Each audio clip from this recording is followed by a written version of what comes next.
Welcome to HPC News Bytes, a weekly show about important news in the world of supercomputing, AI, and other advanced technologies. Hi, everyone. Welcome to HPC News Bytes. I'm Doug Black. Hi, Shaheen. We've been reporting on the U.S. Department of Energy's vision of an integrated research infrastructure, the IRI. And this week, Argonne National Lab announced an effort it calls Nexus to drive this integration.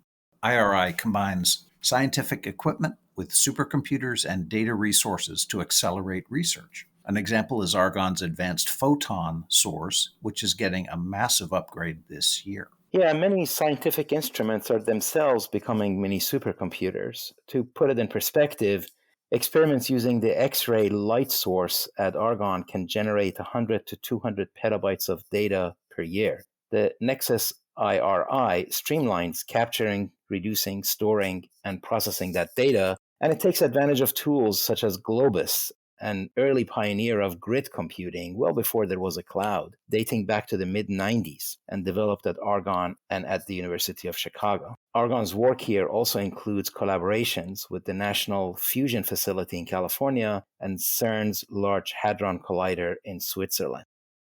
You may not be familiar with the Mitchel Institute for Aerospace Studies. It is an independent, nonpartisan think tank with close ties to the military community.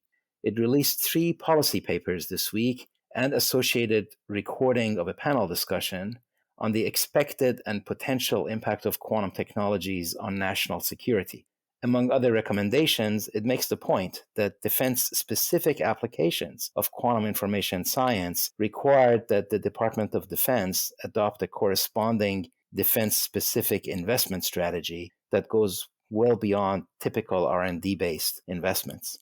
Yeah, the 3 papers describe the science behind quantum technologies with a focus on gaining what it calls valuable warfighter capabilities. They also emphasize something we've talked about here, that while quantum computing is an important goal, quantum sensing and communications are advancing rapidly and can, quote, fix known defense vulnerabilities and capability gaps within the next 5 years. Things like timing, navigation, sensing, and radio frequency reception. The papers and a YouTube video of a panel discussion are well done and highly recommended.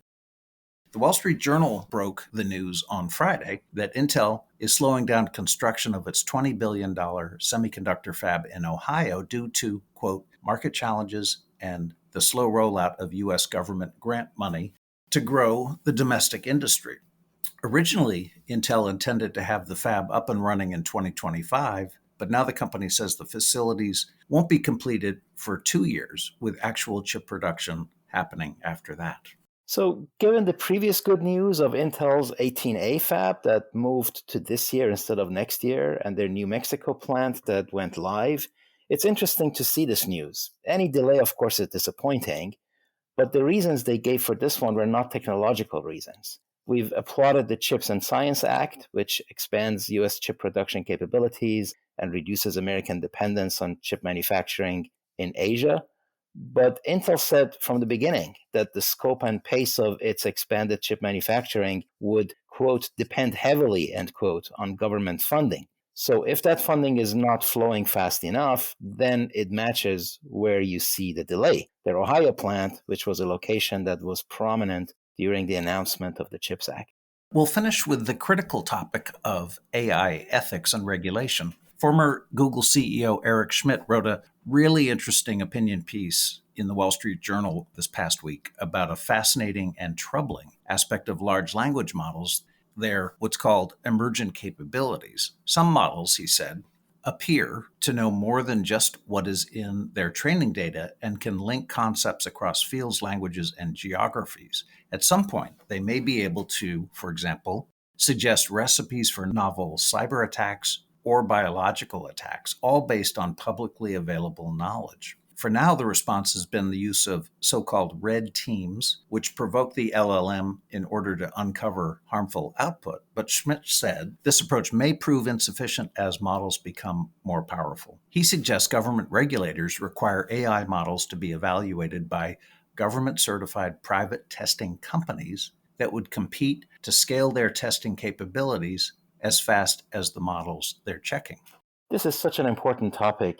On emergent capabilities of AI, we have to do a much better job of assessing the information content of data that we feed AI. Complex data is information rich. It's high calorie data, so to speak.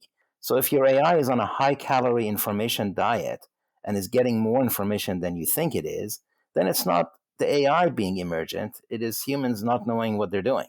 And that's a problem in itself, since that's how Darwinian mistakes can happen. It is impossible to slow down or pause the advance of the technology, and it may be undesirable to do so.